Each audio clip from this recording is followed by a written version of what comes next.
అమరావతి అఖండ దీప్తి మూజువాని ఓటుతో బిల్లును ఆమోదించిన రాజ్యసభ రాష్ట్రపతి ఆమోదం పొందిన వెంటనే చట్టరూపం 149 నిమిషాల పాటు జరిగిన చర్చ 10 పార్టీల నుంచి 16 మంది సభ్యుల ప్రసంగం వ్యతిరేకించి వాకౌట్ చేసిన వైకాపా. రైట్, మొత్తానికైతే చంద్రబాబు నాయుడు తన పంతాన్ని అయితే నెగ్గించుకుందని చెప్పుకోవచ్చు. బీజేపీతో అనుబంధంగా కూటమి ప్రభుత్వాన్ని అక్కడ ఏర్పాటు చేసిన నేపథ్యంలో ఆయనకు ఈ మాత్రం గిఫ్ట్, ఒక విధంగా చెప్పాలంటే ఇది ఆంధ్రప్రదేశ్ ప్రజలకు ఎంత పెద్ద గిఫ్ట్ ఉన్నా తెలియదు, కానీ ఖచ్చితంగా చంద్రబాబు నాయుడుకు మాత్రం ఇది గిఫ్టే. ఎందుకంటే గతంలో అమరావతి తెలంగాణ రాష్ట్రం విడిపోయిన తర్వాత ఉమ్మడి ఆంధ్రప్రదేశ్ నుంచి ఇక ఏమంటారు విభజన చట్టానికి అనుకూలంగా కొన్ని రోజుల తర్వాత ఇక్కడ తెలంగాణ రాష్ట్రంలో అసెంబ్లీ నడిపించారు, హైదరాబాద్ వేదికగా అసెంబ్లీ నడిపించారు, కొన్ని నడిపించిన కార్యాలయాలు నడిపించిన తర్వాత ఇక తప్పనిసరిగా ఒక రాజధాని కావాలని చెప్పేసి దాంట్లో అమరావతిని ఎన్నుకోవడం జరిగింది. అమరావతిని ఎన్నుకున్న తర్వాతనే అసలు సినిమా స్టార్ట్ అయింది. అక్కడ స్థానిక రైతులకు ఎన్నో ప్రలోభాలు మభ్యాలు పెట్టినరో ఏం పెట్టినో తెలియదు. వాళ్ళ దగ్గర నుంచి విపరీతమైనటువంటి ల్యాండ్స్, వ్యవసాయ ల్యాండ్స్ కూడా తీసుకున్నారు. వాళ్ళ ప్లాట్స్ ఇస్తామని చెప్పారు. అన్ని విధాలుగా చేసి వాళ్ళ అనుమయులు, అనుచరులు ఎవరైతే చంద్రబాబు నాయుడుకు సంబంధించినటువంటి అనుచరులు, అప్పుడున్నటువంటి మంత్రుల అనుచరుల మధ్య విపరీతమైనటువంటి ల్యాండ్ అక్కడ సొంతం చేసుకున్నారు.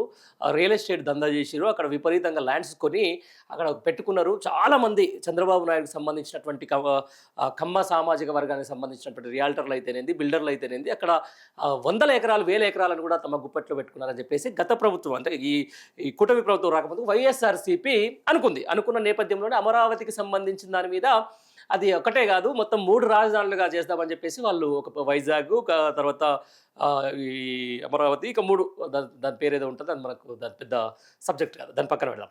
ఆ తర్వాత ఆయన 3 రాజధానుల దిశగా తీసుకొచ్చింది. దాంట్లో ప్రధానమైనది ఏంటంటే అమరావతి చుట్టుపక్కల మొత్తం కూడా చంద్రబాబు నాయుడుకు సంబంధించినటువంటి ఎవరైతే వాళ్ళ నేతలు, లేకపోతే తెదేపా నేతలు అయితే ఎవరైతే ఉన్నారో వాళ్ళ అనుచరులు, వాళ్ళ ప్రధానమైనటువంటి బినామీల పేరిట లక్షల ఎకరాలు తీసుకున్నారని చెప్పేసి ఒక ఉదాహరణ. ఆ నేపథ్యంలోనే రేపు అమరావతిని కనుక డెవలప్ చేస్తే వాళ్ళు ఖచ్చితంగా ఆర్థికంగా మరింత బలోపేతమవుతారు, ఆర్థికంగా వాళ్ళు ఇంకా ఉన్నత స్థితికి ఎదుగుతారని చెప్పేసి కూడా అప్పుడు జగన్ చేసినటువంటి ఒక రూపకల్పనే ఆ 3 రాజధానుల థియరీ. ఆ తర్వాత ఏమైంది, కూటమి వచ్చింది. కూటమి ప్రభుత్వం వచ్చిన తర్వాత కూటమి ప్రభుత్వం ప్రతిపక్షంలో ఉన్నప్పుడే అక్కడ రైతులతోటి విపరీతమైనటువంటి వ్యతిరేకత ప్రారంభించేలా కూడా గట్టిగా ప్రేరేపించింది. వాళ్ళతోటి ధర్నాలు, రాస్తారోకలు చేసింది. అమరావతి పరిరక్షణ సమితి అని చెప్పేసి ఏర్పాటు చేసి అక్కడ విపరీతమైనటువంటి వ్యతిరేకత ఆందోళనలు, మాకు అమరావతి కావాలని చెప్పేసి వాళ్ళకి రైతులతోటి, సామాజిక వేత్తలతోటి కూడా అక్కడ ప్రతిరోజు ధర్నా, రాస్తారోక కార్యక్రమాలను ఎప్పటికప్పుడు తెలుగుదేశం పార్టీ ముందుకు తీసుకుపోయింది. ఆ తర్వాత కూటమి ప్రభుత్వం వచ్చిన తర్వాత ఈరోజు మళ్ళీ ఏది వాళ్ళకి ఎట్లాగూ బీజేపీ నుంచి మంచి సపోర్ట్ ఉంది కాబట్టి ఏం చేసింది, ఇది పార్లమెంట్లో పెట్టింది. మొత్తానికి ఈ చట్టసభ ఏమంటారు, ఈ చట్టం కలిపియడం వల్ల ఇకపై ఎవరు వచ్చినా కూడా అమరావతి అనేది రాజధానిని ఏం చేయలేరు, అక్కడ ప్రజలకు అక్కడ అమరావతి అనేది రాజధానిగా కొనసాగుతుంది అనేది ఈ యొక్క దీని ముఖ్య ఉద్దేశం. రైట్. ఆంధ్రప్రదేశ్ పునర్విభజన బిల్లు 2014 సవరణ బిల్లును సభ మూజువాని ఓటుతో ఆమోదించింది. భవిష్యత్తులో వచ్చే ఏ ప్రభుత్వాలు రాజధానిపై పిల్లిమొగ్గలేసే ప్రజా జీవితంలో ఆడుకోకూడదన్న బలమైన సందేశాన్ని ఇచ్చింది. బుధవారం లోక్సభ ఆమోదం పొందిన బిల్లును గురువారం మధ్యాహ్నం హోంశాఖ సహాయ మంత్రి నిత్యానంద రాయ్ రాజ్యసభలో ప్రవేశపెట్టారు. రాజ్యసభ చైర్మన్ సిపి రాధాకృష్ణ దీనిపై అనుమతినిచ్చారు. తొలుత ఎందుకు 2 గంటలు కేటాయించిన సభ్యుల ఉత్సాహంతో అది 149 నిమిషాల పాటు సాగింది. కాంగ్రెస్, భాజపా సహా మొత్తం 11 పార్టీల నుంచి 17 మంది సభ్యులు పాల్గొని తమ అభిప్రాయాలు వ్యక్తం చేశారు. అందులో 10 పార్టీలకు చెందిన 16 మంది సభ్యులు ముక్తకంఠంతో అమరావతి బిల్లును స్వాగతించి ఆశీర్వదించారు. వైకాపా నుంచి మాట్లాడిన వైవి సుబ్బారెడ్డి మాత్రం ఆరోపణలు చేసి వాకౌట్ చేశారు. మిగతా పార్టీల సభ్యులు మాత్రం పార్టీలనే లేకుండా అమరావతికి చట్టబద్ధత కల్పిస్తున్నందుకు ఆనందం వ్యక్తం చేశారు. విభజన నాటి నష్టం ఎప్పటికైనా భర్తీ అవుతుందని సంతోషించారు. గత ప్రభుత్వం అణచివేతకు ఎదుర్కొని రైతులు, మహిళలు శాంతియుత ఉద్యమాలు నిర్వహించి ప్రజాస్వామ్య స్ఫూర్తిని స్పాటినందుకు ముక్తకంఠంగా అభినందించారని చెప్పేసి కూడా రైట్. అయినా కూడా ఖచ్చితంగా ఈ విషయంలో చంద్రబాబు నాయుడు చేసిన కృషిని మాత్రం మనం ఖచ్చితంగా అభినందించాలి. ఎందుకంటే రాష్ట్రానికి ఒక రాజధాని అవసరం.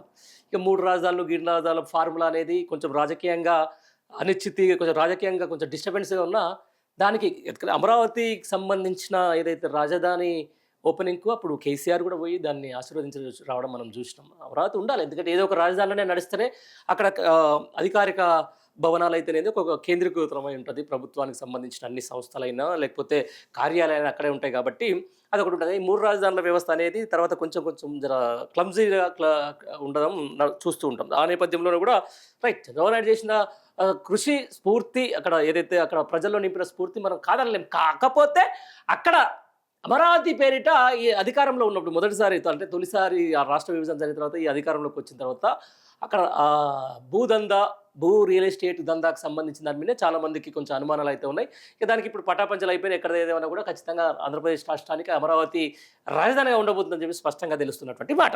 మరి చూద్దాం భవిష్యత్తు ఏ విధంగా ఉండబోతుంది. మరిగా ప్రతిదానికి అన్నిటికీ నేనే ఆఖరికి లాస్ట్కి నిన్న ఒక వీడియో చూసినాను నేను సోషల్ మీడియాలో.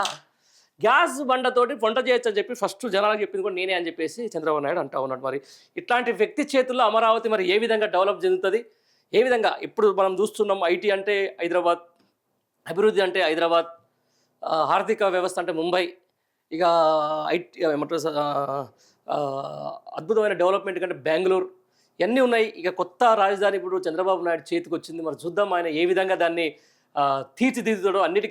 అన్నిటా నేనే, ఇక ఆఖరికి ఏదైనా కూడా నేనే అని చెప్పే వ్యక్తిలో ఇప్పుడు ఒక రాజధాని అయితే పడ్డది. ఆ రాజధాని ఎంత డెవలప్ అవుతుంది అనే దాని మీద ఇంకో 3.5 సంవత్సరాలు ఈ ప్రభుత్వానికి అయితే అవకాశం ఉంది.